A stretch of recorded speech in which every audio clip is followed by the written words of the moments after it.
both the women clothed in the sun and the women clothed with the sun are two different paintings that have similar titles, and they're both Blake illustrations. It's funny, in the novel Red Dragon, he gets them wrong. He actually says with the sun when he's talking about in the sun, and so it just happened to work out where both 9 and 10 in the sun and with the sun were of a piece, because it was the beginning of the romance of Francis and Reba. So the writing to me is as much about the character's thoughts, the character's movements, how the character enters the room, what the character's seeing. So stage directions to me are like dialogue. It's a very British thing, I think, to look at how many lines you've got and figure out how big your part is, and American actors don't really do that.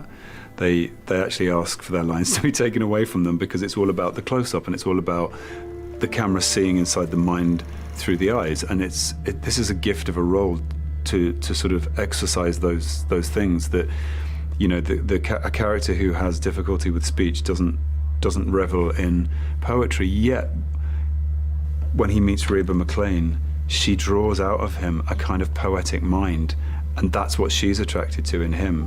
Thank you for the offer. That element of the storyline, and going back to talking about the humanity that's in Dolarhyde, and particularly that comes out in his relationship with Reba.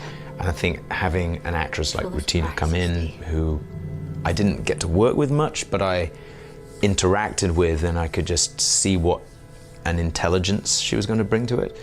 We had one really lovely scene together, and I was very glad of that. I think he found two fantastic actors to incarnate these Reba and the Red Dragon, Dolarhyde, and without them, those last 6 episodes would have been feeling quite different. Rutina came from New York. She fit us in something that she was doing. Actually, she's living in Los Angeles now. But, and that was, you know, what a great pairing of the two of them. You know, such great chemistry and so different. And such a different, you know, departure of what we have done before, too.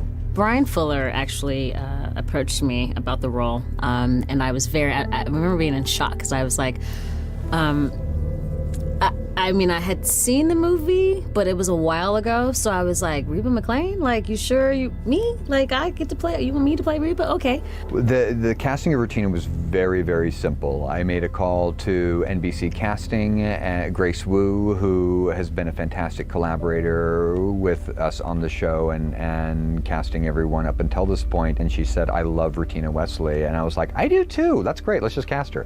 So it was very, very easy.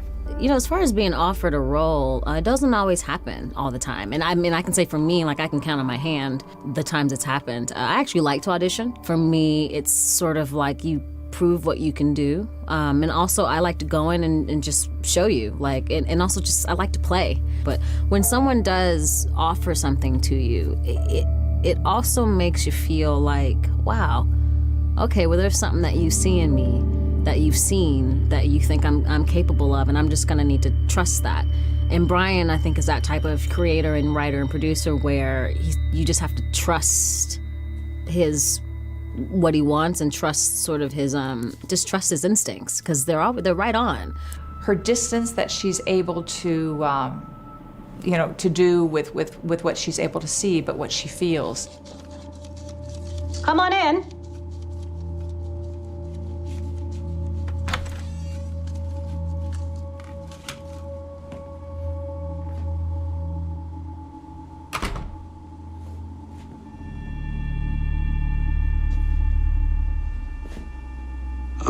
Francis Dolarhyde. Same Mr. D who sends the rockets when the requisitions are wrong? Playing Reba and sort of having to deal with her being blind. Put your back against the door. Come forward 3 steps until you feel the tile under your feet. It was an interesting process, because as a blind woman or a man, like, they're very organized and very meticulous as far as when they're preparing food or how they navigate through their house. And these are all things that they actually have to learn, depending on if they were born blind or if they became blind. The pie scene, for instance, I asked for a tray, because that's how they taught me to cut this pie, was to have a tray, and then everything was sort of laid out on the tray where I would know where to get it without having to use my eyes. And every time they set up their tray, they do it the same way. But I remember if they didn't have it, and I was like, I can't do this. I just was like, I can't do it unless I have my tray. It won't be right.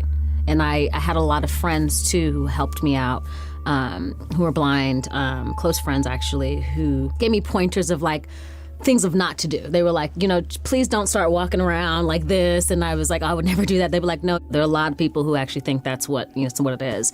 And it's actually very simple as leading with whatever your dominant hand would be, but like they just kind of have it out in front of them, and this is very lax. So that way, if you do run into something, it's not tense, so then you would jab yourself. It's just kind of, you can, but that's something what they do to sort of guide themselves, and it's just very simple, having that, arm out just a little bit. All those things helped, I think, make a more detailed performance. And how she's also too able to break down that wall with the character, the strangest character of Dollar Hyde. I wanted to go into speech therapy for speech and hearing impaired children. I expect I'll go back to that one of these days. Do you cook?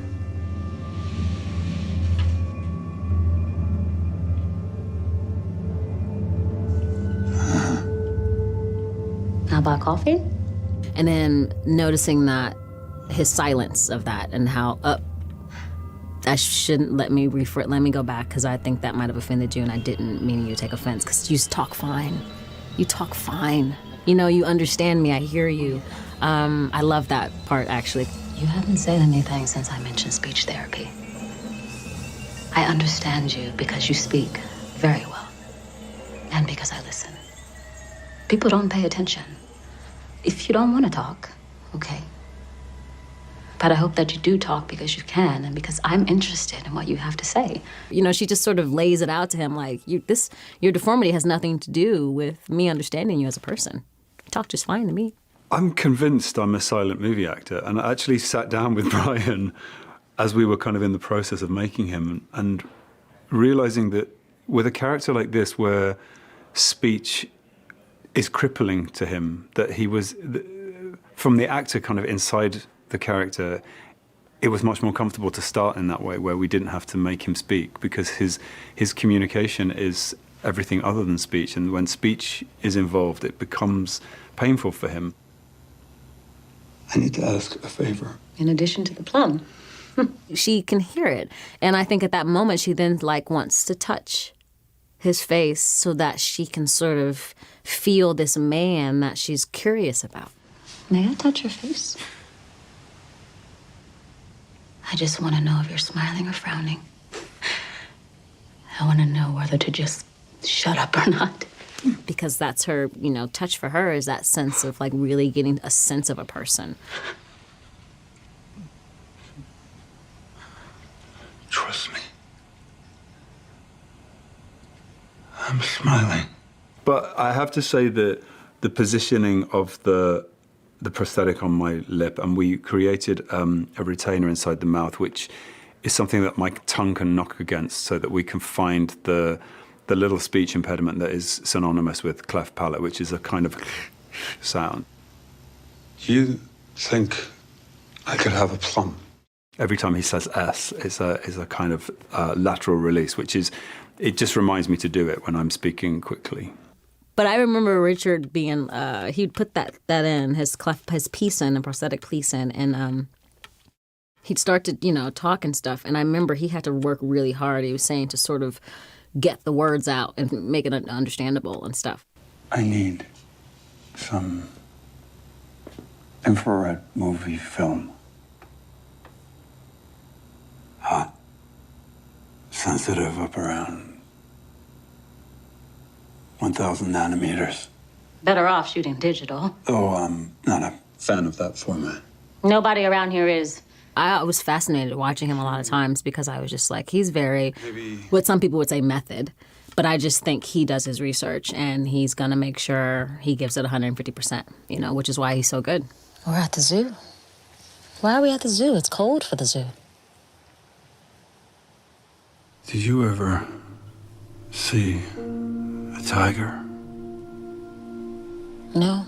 The tiger was something that I knew we had to pull off in a way that was going to really explore the intimacy of Frances Dollarhide and Reba McClane's relationship.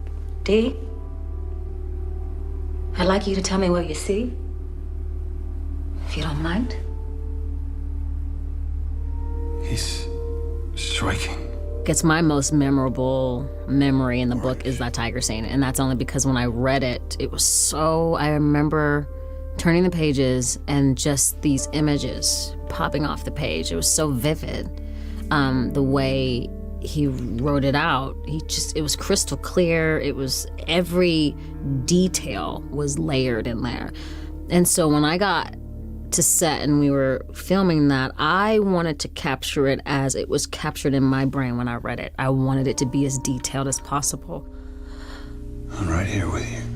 The tiger itself is symbolic of so many things. It's a beast that Reba is able to touch in the same way that she's able to touch the beast of the dragon.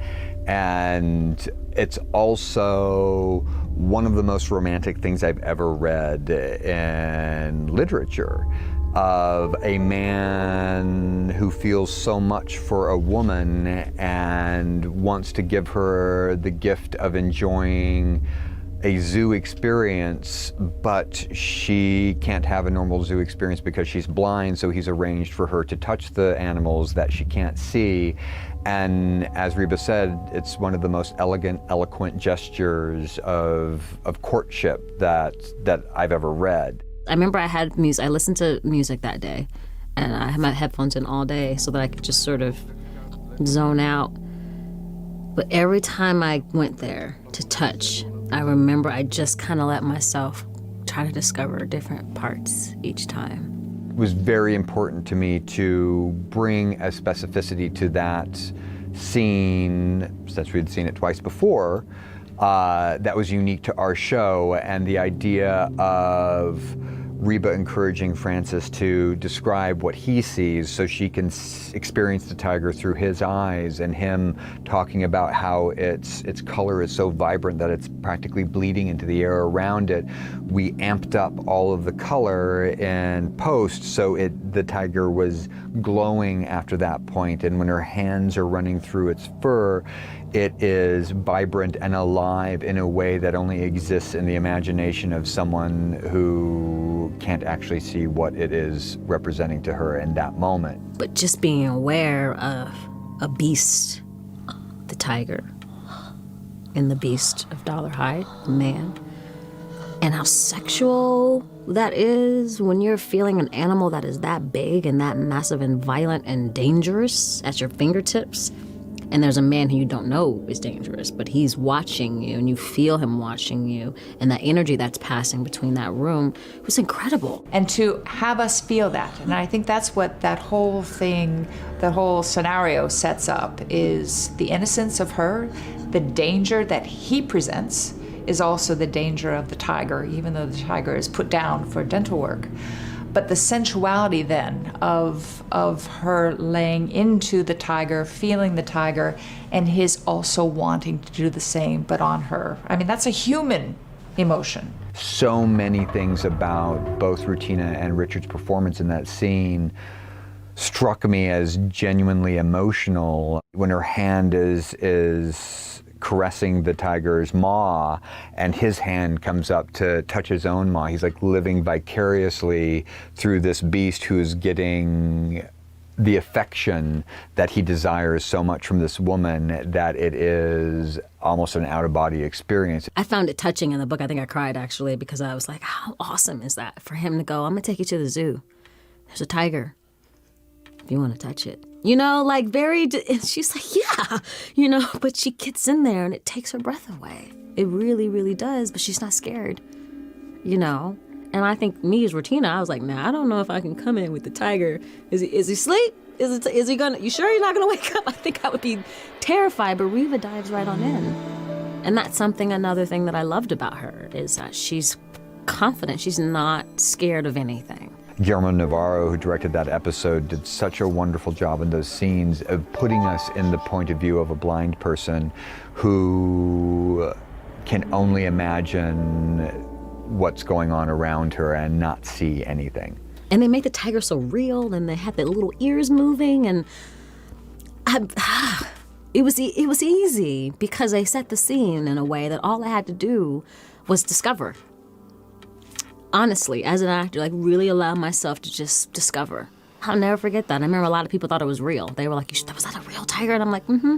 I'm like, no, it wasn't real. Well, I know on 2 of the shows, we did real tigers, and I wasn't up there for this last one. That's a real tiger. Where do you get a fake tiger like that? So I was like scared when I was approaching that scene. I was like, is it gonna be real or fake? Fake, okay. Because I was like, I was mentally preparing myself that I might actually have to touch her sleeping tiger. And they were like, we would never do that to you. And I was like, thank you.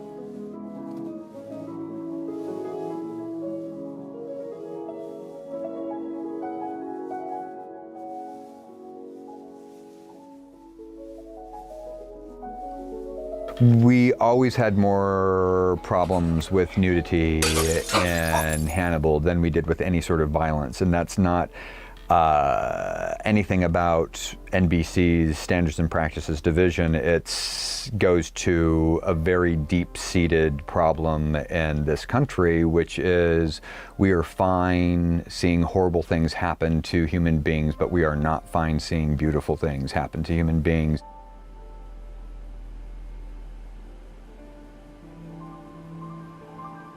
And that's tragic, and it's terribly fucked up, and I can't wrap my head around the reasoning as a country why it is okay to see someone get their throat cut and die miserably, but it is not okay to see 2 people make love.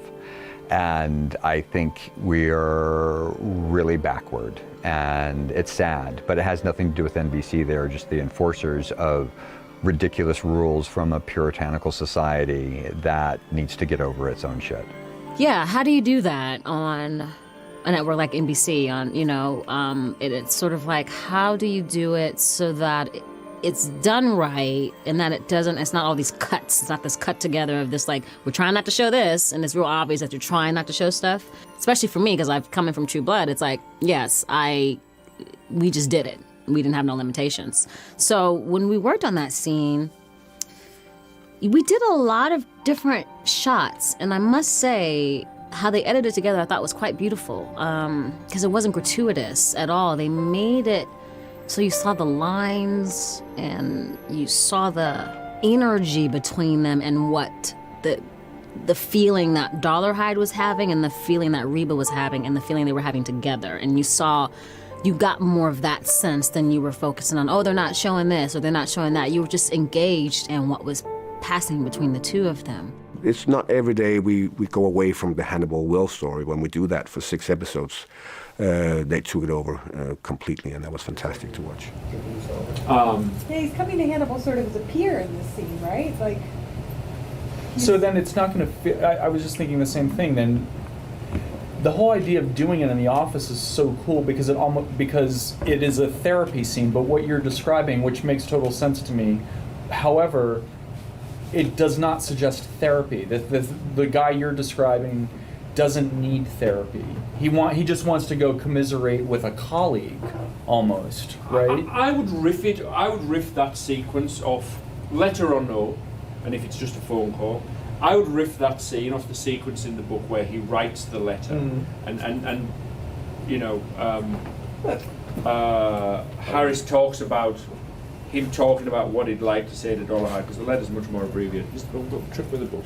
It wasn't a difficult endeavor to weave Hannibal into the Red Dragon story in a more significant way than he had been in the novel or any of the previous adaptations, because we had been with Hannibal for the last 2.5 years, so there were dynamics with characters, Alana Bloom and Frederick Chilton and Jack Crawford, not just Will Graham and Francis Dollarhide, but he has relationships with everybody on the show.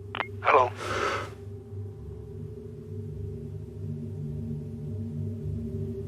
Hello.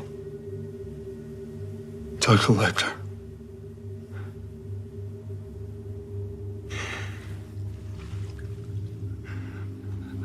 As an avid fan, I wanted to tell you that I am delighted that you have taken an interest in me. It's been quite obvious that even though that the Hannibal character has a cameo in the Red Dragon books, that could not be the case in the show, because it's been spinning around the relationship between Will and Hannibal, and the bromance, if you like. And so obviously you can't just leave that for good. So it had to be integrated somehow, and I think he did a great job of letting the story, the Red Dragon story, unfold, and having Hannibal behind bars being part of it. So it felt like there was plenty of fresh material with our character dynamics, as well as finding a way to manipulate the story so that Hannibal Lecter and Francis Dolarhyde could sit in the same room, look into each other's eyes, and have a connection that warranted the weight that Francis Dolarhyde put into the relationship before even meeting Hannibal. Tooth Fairy.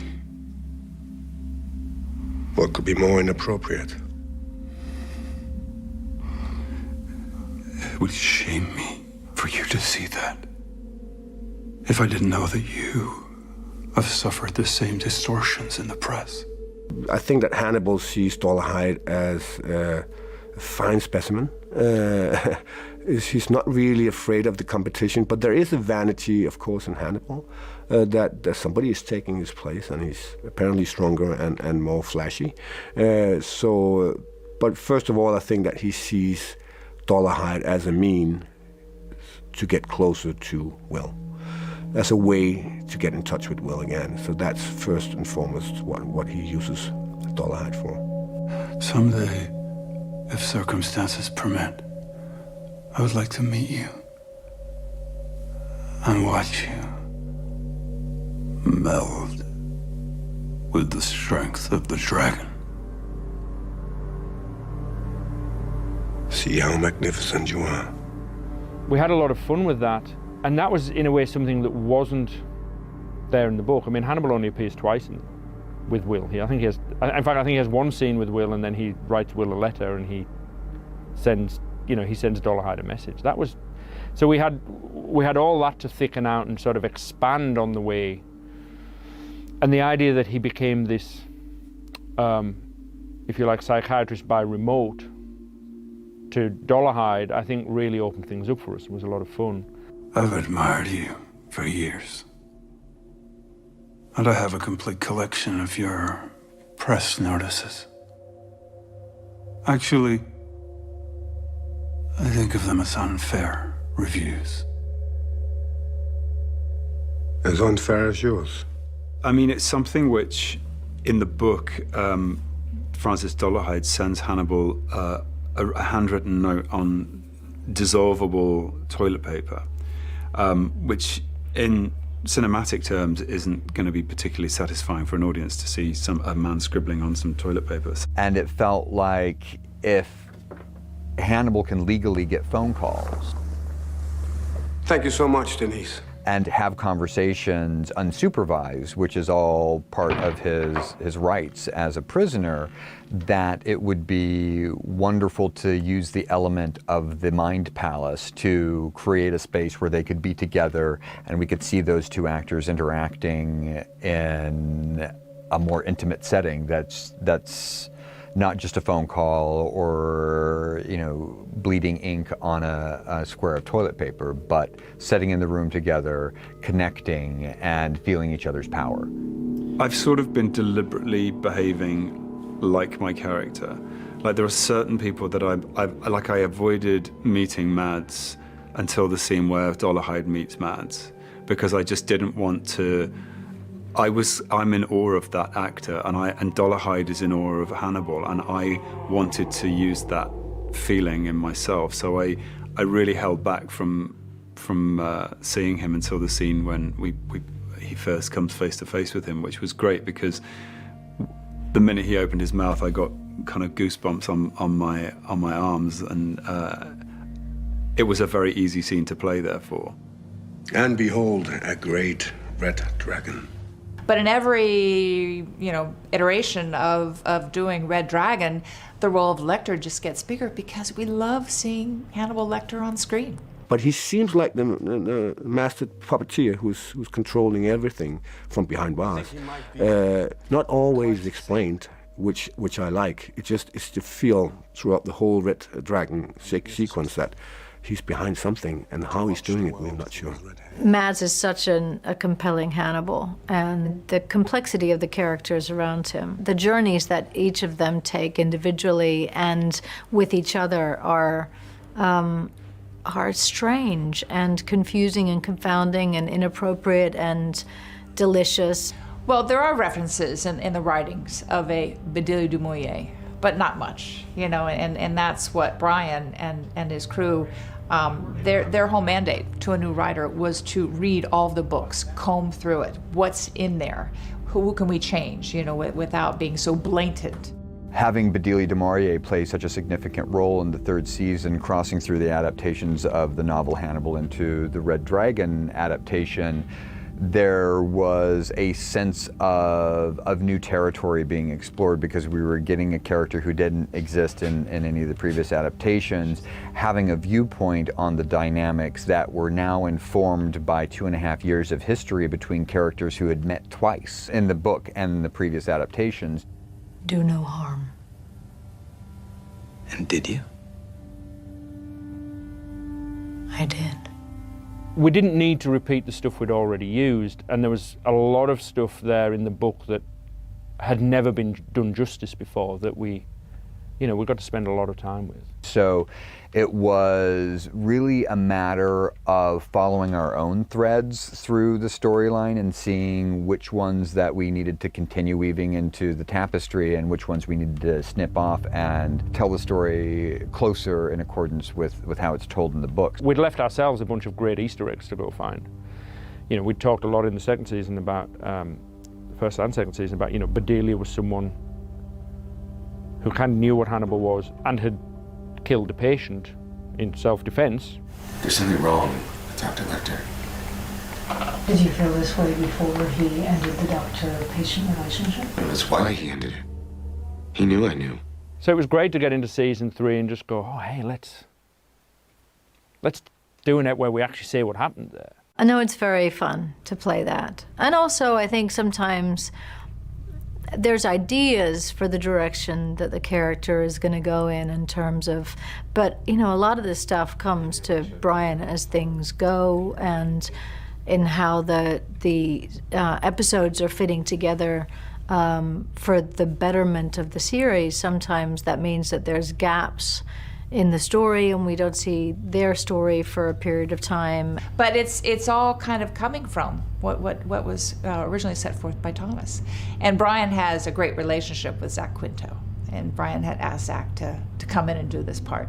I'd worked with Zach Quinto on Heroes, and we became friends and stayed in contact, and he's one of the most delightful people I've met in this industry, and we had been trying to work together in some capacity since we first met on Heroes. I just really have always liked what Brian puts out and how he puts it out into the world, and obviously the opportunity to work with Gillian was something that I was really excited about. I love her work and have for a long time.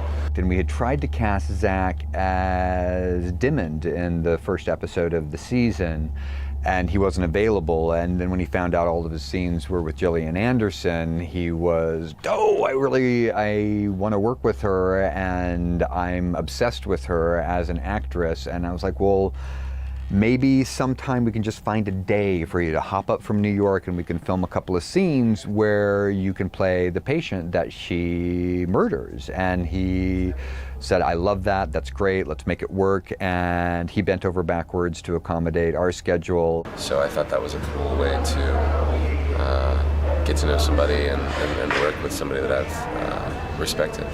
It was a wonderful dynamic to see those two actors in those scenes because of the great genre appeal for both of them. You know, Zach is Spock, and he was Siler, and of course Gillian was Agent Scully. So there's two science fiction icons face to face in a scene where one of them gets to kill the other one in epic fashion.